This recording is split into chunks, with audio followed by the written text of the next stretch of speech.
Magandang araw! Narito ang ikatlong lesson natin ng Week 6, Quarter 4 sa Mathematics. Ngayon ay magtatansya muli tayo ng capacity naman. Bago yan, balik-aralan muna natin ang ating nakaraang aralin. Suriin ang mga larawan at sagutin ang mga tanong upang ipakita ang bigat ng mga bagay gamit ang non-standard unit na pagsukat ng bigat. Ang ibon ay magaan, mabigat, mas mabigat o kapareho ng isda. Tama, ang ibon ay mas mabigat kaysa isda. Ang mansanas ay blank kaysa kalabasa. Alin kaya sa mga ito ang sagot? Magaling. So, ang mansanas ay mas magaan kaysa kalabasa dahil ito ay nasa itaas o mas magaan ito. Ang carrots ay blank kaysa mansanas. Mas magaan ang carrots kaysa mansanas. Gayunnaman, tingnan natin, ang saging ay katumbas ng bigat ng ilang donut. Bilangan natin kung ilan ang donut. 1, 2, 3, 4, 5, 6, 7, 8. So, ang saging ay katumbas ng bigat ng 8 donut. Ang saging ay katumbas ng bigat ng ilang blocks. 1, 2, 4. 4. Ngayon ay tumungo na tayo sa ating bagong aralin. Sa araling ito ay matututuhan mo ang pagtansya at pagsukat ng laman o capacity gamit ang non-standard unit. Makinig muna kayo sa aking kwento na Butil ng Mais ni Jasmine L. Martires. Buwan na naman ng anihan ng mais. Masaya na naman ako dahil makakasama ako sa bukid. Kasama ko ang buong pamilya. May dala kaming tubig, pagkain at banig. Panlatag sa aming pahingahang kubo. Tulong-tulong ang lahat sa pag-aani ng mais kaya mabilis silang matapos. Masaya nila itong ginagawa 2 beses sa isang taon. Habang abala ang lahat sa pag-aani, ako ay abala din sa pumumulot ng mga mais na nakakalat sa lupa. Binabalatan ko ito at tinatanggal ang mga butil. Inilalagay ko ito sa isang palanggana, gamit ang tasa na inuman ng kape ni tatay. Ako ay nakaipon ng 26 na tasang butil ng mais. Dadalhin ko ito kay Lola upang gawing cornic. Ito ang pagkaing paborito kong maunin sa paaralan. Paborito rin ito ng aking mga kamag-aral. Bakit masaya ang bata sa kwento? Tama, dahil makakasama siya sa bukid. Paano napabilis ang kanilang gawain? Tulong-tulong sila sa pag-aani ng mais. Kapag tulong-tulong, magiging mabilis ang isang gawain. Ano ang ginagawa ng bata habang abala ang lahat sa pag-aani ng mais? Pinupulot niya ang mga mais na nakakalat sa lupa. Ano ang ginawa niya sa mga mais na napulot? Binabalatan at tinatanggalan ang mga butil. Paano niya sinukat ang dami ng mais na kanyang napulot? Kung ito ang inyong sagot, ginamit niya ang tasa ng kanyang tatay, tama ka. Tingnan natin at suriin ito. Ito ang tasa na ginamit ng bata upang sukatin kung ilan ang mais na kanyang hinimay-himay o tinanggal ang mga butil ng mais na kanyang naipon mula sa kanyang napulot na mga mais. So, ang mga butil ng mais ay tinanggal ng bata sa kwento ay kasya sa 26 na tasa. Ibig sabihin, ang capacity ng malaking lalagyan ay 26 na tasa.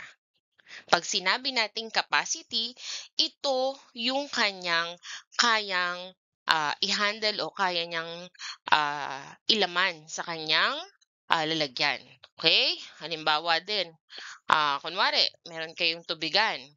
Gumamit kayo ng tasa para malaman niyo kung ilang tasa ba ang kasya dun sa inyong tubigan. So kung 3 tasa, ibig sabihin 3 tasa ang capacity ng inyong tubigan. Pero kung mas maliit o mas malaki ang tubigan niyo, kung maliit ito, malamang puwedeng 2 tasa lang o kung mas malaki 5 o 6. Pero depende rin ito kung ano yung ginamit niyo.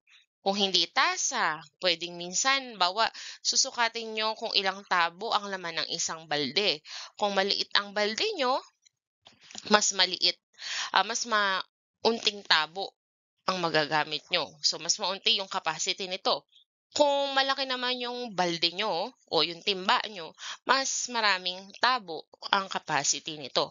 O ibig sabihin ng capacity, ito yung kaya niyang lamnan o kaya niyang ilagay na tubig kung tubig ang inyong susukatin. Kung mais, mais ang inyong ah, ilalagay. Yun yung kung ilan yung nagkasya doon base sa panukat na inyong ginamit kung tabo o tasa, yun yung capacity. So, ang capacity ay ang pagsukat kung ilan ang kakasya sa isang lalagyan, lugar o sasakyan. So, kung lugar, kung napapansin nyo, kung may nakita na kayong elevator, kung nakasakay na kayo ng elevator, meron kayo doong makikita na capacity, bawa 22 person. Ibig sabihin, ang kasya lang doon sa elevator ay 22 na tao. Kapag lumampas doon, hindi na aakyat o bababa ang elevator kasi hindi na sapat o hindi na niya kaya yung bigat na kanyang dala-dala. Yun yung capacity. Kapag naman napansin niyo ang isang truck, no, meron dun nakasulat sa truck na capacity, yung mga karga-karga nila. Kunwari, 500 kilograms o 1,000 kilograms. Ibig sabihin, kung magsasakay doon ng bigas, feeds o palay, ganun lang yung kaya niyang ah, dalhin sa truck. No? Hindi pwedeng mag-overload. Pag sinabing overload, sobra-sobra yung bigat na inilagay doon sa truck. No, hindi na naayon dun sa capacity na nakalagay. Kasi kapag ano, pwedeng maaksidente yung driver dahil sobra o overload ang sasakyan niya. Okay? So, yun yung capacity. Halimbawa sa classroom, meron ding capacity ang classroom. Kung 30 lang na bata, dahil maliit ang classroom, 30 lang yung capacity ng classroom. Hindi pwedeng marami kasi sobra ng siksikan at hindi na makakapakinig ang mga bata. Kung 40 ang capacity at malaki-laki ang classroom, so yun yung kasyang mga bata sa loob ng classroom. Yan. O, ito yung sinasabi ko kanina. Capacity, track ito. Yun, meron nakalagay diyan, gross weight 3,900. Ayan, net weight 1,850. So, eto yung sinasabing capacity. Total passenger, 3. Ibig sabihin, 3 yung kung magkakarga itong truck na ito ng mga um, kung ano mang gusto niya ikarga, bigas, feeds, o yung iba minsan mga kalakal, 'di ba? Bawa niyog, buko, yung mga gulay, minsan inilalagay din yan sa truck. Ito yung kanyang bigat. Tapos yung 3, total passenger, yun yung tao na pwedeng sumakay dun sa harapan. 3 ang kakasya. Okay? Yan. So, kung napapansin kayo, meron ganyan. So, sa harapan yon may isang sticker. Ibig sabihin, ganun lamang ang dapat na bigat na ikarga sa truck.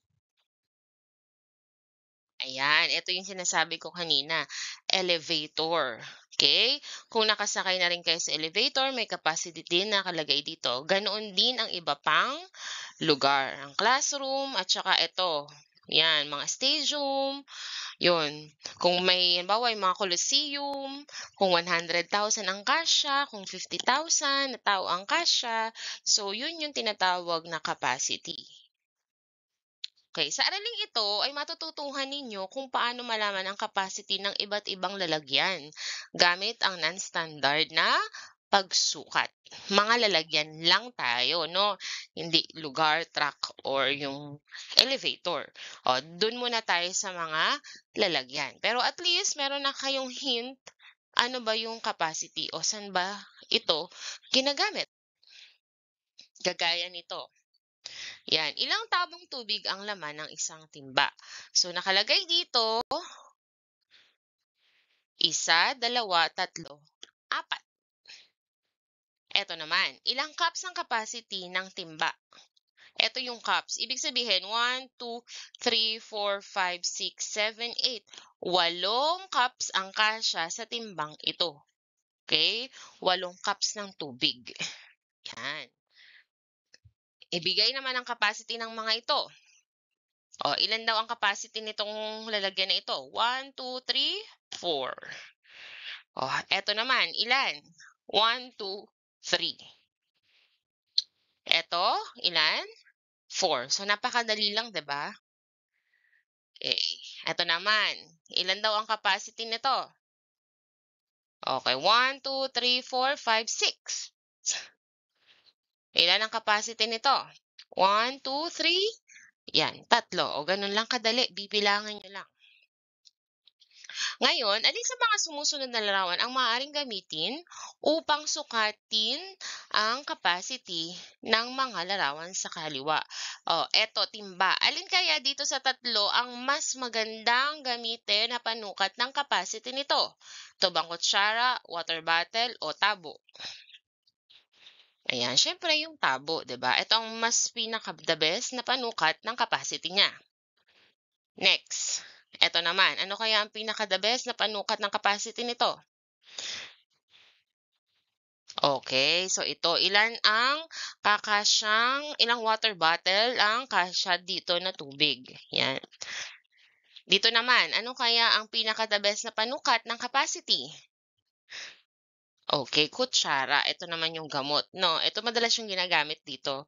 So, itong mga ginawa natin, tinatawag natin 'tong non-standard kasi tantya-tantya lang tayo, ilang tabo, wala talagang sukat na yung halimbawa 750 ml. So yung mga gano'n, 'pag may milliliter, liter, yun yung tinatawag nating standard. Okay? Kapagka yung ating sukatan ay may nakalagay na, 1 cup, 2 cups, 'yan, liter, 'yun may mga nakalagay na measurement, 'yun yung tinatawag nating standard. Pero kapag hindi, bibilangin lang natin kung ilang ilang baso ang laman nito, ilang tabo ang laman ng isang lalagyan, non-standard 'yun, okay? 'Yan, pero 'pag gumamit tayo ng ilang litro ang laman, ilang ml ang laman, 'yun ang tinatawag nating standard. Okay, so bilugan kung alin sa mga larawan ang may mas malaking capacity. O, dito sa dalawa, siyempre ito. O, dito naman. Okay, siyempre ito ang may mas malaking capacity. Okay. Dito naman. O, siyempre yung tasa, 'di ba? Yun ang may mas malaking capacity. Kasunod. Ito ang may mas malaking capacity. O, dito naman sa dalawa, tasa at paper bag. Siyempre, itong paper bag. Alin naman ang may mas malaking capacity dito? Okay, siyempre yung timba. Okay. Ngayon naman, isulat ang katumbas sa bilang o sukat ng bawat larawan upang maipakita ang capacity. So, bibilangan nyo lang, ilan ito? Okay, ito daw ang capacity nito. So, ngayon, ilan ba yan? Siyempre, 4. O, sa ikalawa, siyempre, 3. At sa ikaapat, 4. Ganun lang kadali. Yan. Ito naman, ilan to? Ilan ang capacity? 300 ml to, pero ilan daw ang kakasya na, eto, tasa? 6. Eto, ilan ang capacity niya? Okay, 5. Yan. Pumunta naman tayo sa halimbawang ito. Suriin niyong mabuti kasi medyo different ito dun sa una kong example. Hahaluan na natin to ng skip counting. So, suriing mabuti ang bilang ng larawan sa bawat bilang. 3 tasang apple juice ang laman ng isang karton. Ibigay ang bilang ng tasa ng apple juice. Ibig sabihin daw, ang isang apple juice, katumbas daw siya ng 3 tasa. Okay, ang isang apple juice, 3 tasa ang katumbas. So, dito sa number 1, kung meron tayong 3 apple juice, ilang tasa yun? O, di ba ito, 3 tasa, 3 tasa, 3 tasa. So, ibig sabihin, 3, 3, 3, ilan yun? 3 plus 3 plus 3, ilan yun? Okay, 9. Yan. So, 9. Tatlong 9. Kasi nga, ang isang ganito ay 3 tasa ang katumbas. So, tatlong 9 tayo.